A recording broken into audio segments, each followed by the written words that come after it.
72 കൊല്ലത്ത് വരുമ്പോഴാണ് ഞാൻ ദാസേട്ടനെ നേരിട്ട് കാണുന്നത്. അപ്പോൾ അന്ന് ഈ പറഞ്ഞ ഞാൻ പറഞ്ഞില്ല, ഒരു ദൈവതുല്യ അല്ല, ആ ഒരു നമ്മുടെ മനസ്സിലങ്ങനെയാണ്. സരി ഗമ പദനി സ. അപ്പം മാനസഗുരു എന്ന നിലയിൽ ഞാൻ അദ്ദേഹത്തെ എന്നും അന്നും ഇന്നും കാരണം ഒരുപാട് പഠിക്കാനുണ്ട്. അദ്ദേഹം ശബ്ദം കൊടുക്കുന്ന രീതി, ഉച്ചാരണം, ശ്രുതി, അങ്ങനെ നമ്മൾ പഠിക്കേണ്ട ഒരുപാട് കാര്യങ്ങളുണ്ട്. അപ്പോൾ നമ്മൾ ഈ ഇന്റർവ്യൂവിൽ തന്നെ ചേട്ടൻ ദാസേട്ടനെ കുറിച്ച് ഒരു 4-5 വട്ടം ആ പേരിങ്ങനെ റിപ്പീറ്റ് ചെയ്ത് പറയും. അതെ, ഇന്നും എൻ്റെ സംഗീതപരമായിട്ട് പറയുകയാണെങ്കിൽ എൻ്റെ ഗുരു പുള്ളിയാണ്, മാനസഗുരു. വ്യക്തിപരമായിട്ടുള്ളൊരു ബന്ധം ദാസേട്ടനുമായിട്ടുള്ള എങ്ങനെയാണ്? തീർച്ചയായിട്ടും ഞാൻ പറഞ്ഞില്ലേ, ഞാൻ 15 വയസ്സിലാണ് അദ്ദേഹത്തെ ഞാൻ കാണുന്നത്, എൻ്റെ 15 വയസ്സിൽ. അപ്പോൾ അന്നൊക്കെ അദ്ദേഹം ഈ പറഞ്ഞാൽ എന്താ പറയുക, ഒരു ദേവതുല്യനായിട്ട് എൻ്റെ മനസ്സിലിങ്ങനെ നിൽക്കുന്ന ഒരു കാലഘട്ടമാണ്. കാരണം ചെറിയ പ്രായം മുതൽ, ഒരു 7 വയസ്സുള്ള കാലഘട്ടം മുതൽ തിരുവനന്തപുരത്ത് ഞാൻ പഠിക്കുന്ന സമയത്ത് അച്ഛൻ അവിടെ മെഡിക്കൽ കോളേജിലായിരുന്നു. അപ്പോൾ ഞങ്ങൾ കേശവദാസപുരത്ത് ഞങ്ങൾ താമസിക്കുമ്പോൾ എൻ്റെ വീടിനോട് ചേർന്ന് തന്നെ ഒരു 2 വീടിനപ്പുറത്ത് ആയിട്ട് സലീം തിയേറ്റർ എന്ന് പറഞ്ഞൊരു തിയേറ്റർ ഉണ്ടായിരുന്നു. തിയേറ്ററിൽ ഉച്ചയ്ക്ക് 6 മണിക്ക് 9 മണിക്കൊക്കെ കോളാമ്പി കൂടെ പാട്ട് വെക്കും. അപ്പോൾ അന്ന് ശകുന്തളയിലെ പാട്ടുകൾ, പിന്നെ റബേക്ക, ഡോക്ടർ, അങ്ങനെയുള്ള കുറേ സിനിമകളുടെ, കായംകുളം കൊച്ചുണ്ണി, ഇങ്ങനെയൊക്കെയുള്ള സിനിമകളുടെ പാട്ടുകൾ എപ്പോഴും ആ കോളാമ്പി കൂടെ നമ്മളിങ്ങനെ കേൾക്കുക, ദിവസവും കേൾക്കുകയാണ്. അപ്പോൾ അതിൻ്റെ ഒപ്പം അന്ന് സുശീലാമ്മയുടെ ശബ്ദം എനിക്ക് ഭയങ്കര ഇഷ്ടമായിരുന്നു. അപ്പോൾ പ്രിയതമ എന്നുള്ള ഇപ്പം നമ്മൾ കുയിലിൻ്റെ ശബ്ദം കേൾക്കുമ്പോൾ നമ്മൾ കൂടെ പാടത്തില്ലേ എന്ന് പറഞ്ഞ പോലെ സുശീലാമ്മയുടെ പാട്ടിൻ്റെ ഒപ്പം ഞാൻ ആ പ്രിയതമ എന്നുള്ള ആ ഒരു വിളി ചെയ്യുമായിരുന്നു. പിന്നെ അത് കൂടാതെ ദാസേട്ടൻ്റെ ശബ്ദം പ്രത്യേകിച്ചും എനിക്ക് ഭയങ്കര ഒരു വീക്ക്നെസ്സായിരുന്നു. അപ്പോൾ അതിങ്ങനെ മനസ്സിലുണ്ട്. വർഷങ്ങൾ കടന്നുപോയി. അച്ഛൻ അവിടുന്ന് ട്രാൻസ്ഫറായി കൊല്ലത്ത് പോയി. 72 കൊല്ലത്ത് വരുമ്പോഴാണ് ഞാൻ ദാസേട്ടനെ നേരിട്ട് കാണുന്നത്. അപ്പോൾ അന്ന് ഈ പറഞ്ഞ ഞാൻ പറഞ്ഞില്ല, ഒരു ദൈവതുല്യ അല്ല, ആ നമ്മുടെ മനസ്സിലങ്ങനെയാണ്. അപ്പോൾ ഇദ്ദേഹത്തെ കാണുമ്പോൾ ഇന്നത്തെ പോലെ താടിയും മീശയൊന്നുമില്ല, മുടി മാത്രമേ ഉള്ളൂ. അപ്പോൾ നല്ല ഒരു രസമായിരുന്നു കാണാനും. അപ്പോൾ ഞാൻ അന്ന് വരെ ഈ പറഞ്ഞ വെള്ള പാൻറ്റും വെള്ള ഷർട്ടുമായിരുന്നു. കാരണം എൻ്റെ അച്ഛനൊക്കെ 1930-35 കാലഘട്ടത്തിൽ ഞാനൊക്കെ പഠിക്കുന്ന സമയത്ത് പോലും ഞാൻ പഠിച്ചിട്ടുണ്ട്. ഫ്ലോറൻസ് നൈറ്റിംഗേലിൻ്റെ ഒരു പാഠം ഞങ്ങൾക്കൊക്കെ പഠിക്കാനുണ്ടായിരുന്നു. അപ്പോൾ അതിൽ ഈ ആതുര സേവന രംഗത്ത് പ്രവർത്തിക്കുന്നവരുടെ മനസ്സിൻ്റെ നിർമ്മലത കാണിക്കുന്ന വസ്ത്രമായിട്ടാണ് ഈ വെള്ള വസ്ത്രത്തെ വെച്ചിരിക്കുന്നത്.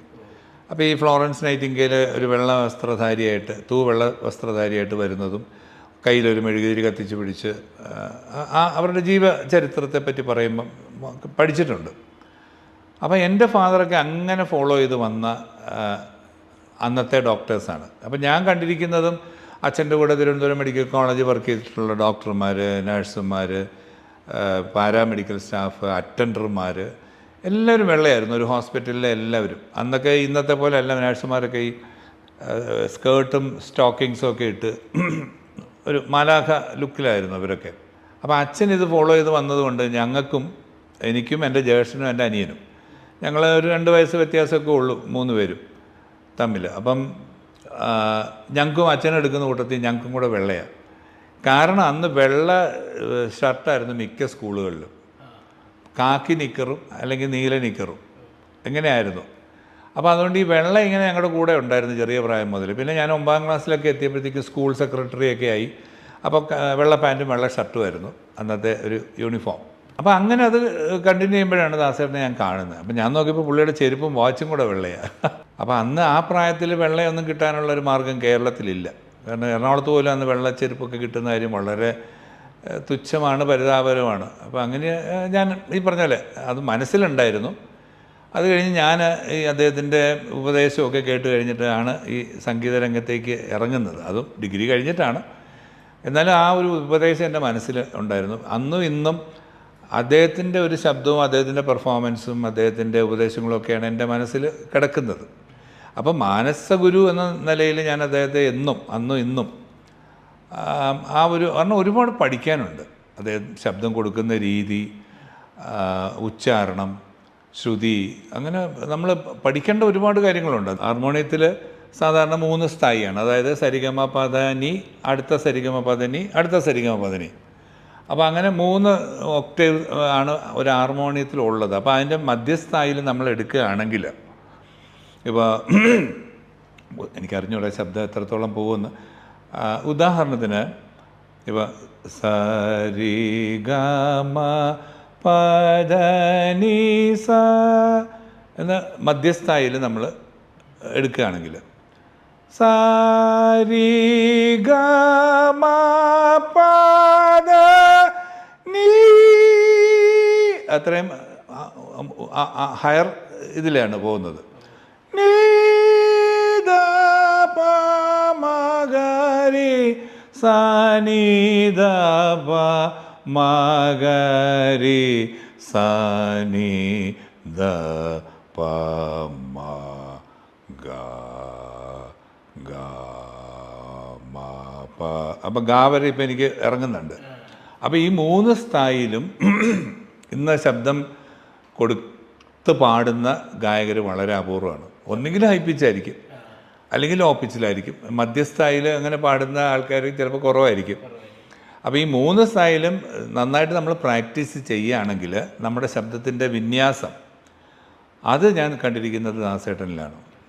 പിന്നീട് ഈ അടുത്ത കാലത്തെപ്പോഴെങ്കിലും ദാസേട്ടനുമായിട്ട് ഉണ്ട്. ഞാൻ പറഞ്ഞില്ലേ, ഞാൻ എപ്പോഴും ദാസേട്ടനായിട്ടൊരു ബന്ധം വെക്കാറുണ്ട്. ഞാൻ പറഞ്ഞില്ല, അദ്ദേഹത്തിൻ്റെ പാട്ടുകളും അദ്ദേഹത്തിൻ്റെ ശൈലിയും അദ്ദേഹത്തിൻ്റെ ഉപദേശങ്ങളൊക്കെയാണ് എപ്പോഴും എൻ്റെ മനസ്സിൽ വരിക. അപ്പോൾ ഞാൻ ഈയിടെ 2019 അദ്ദേഹത്തെ അവസാനം കാണുന്നത്. അന്നേരം ഞങ്ങൾ അമേരിക്കയിൽ എനിക്ക് പ്രോഗ്രാം ഉണ്ടായിരുന്നു. അദ്ദേഹം ഡാലസിലാണ് താമസിക്കുന്നത്. അപ്പോൾ അങ്ങനെ അവിടെ വെച്ച് മീറ്റ് ചെയ്തിട്ടുണ്ട്. ഈ അദ്ദേഹത്തിൻ്റെ ഞാൻ പറഞ്ഞില്ല, ആ ഒരു ഉപദേശവും പിന്നെ ഈ ഞങ്ങളുടെ സമം എന്ന് പറയുന്ന പിന്നണി ഗായകരുടെ ഒരു സംഘടനയുണ്ട്. ആ സംഘടനയുടെ ചെയർമാനാണ് അദ്ദേഹം. അപ്പോൾ ആ സമത്തിൻ്റെ പരിപാടികളിൽ അദ്ദേഹം ലൈവായിട്ട് വരുമ്പോഴും ഒക്കെയാണ് ഇപ്പം കൂടുതലും കാണുന്നത്. അപ്പോൾ ആ ഒരു ബന്ധം ഇപ്പോഴും ഞാൻ കീപ്പ് ചെയ്യുന്നുണ്ട്.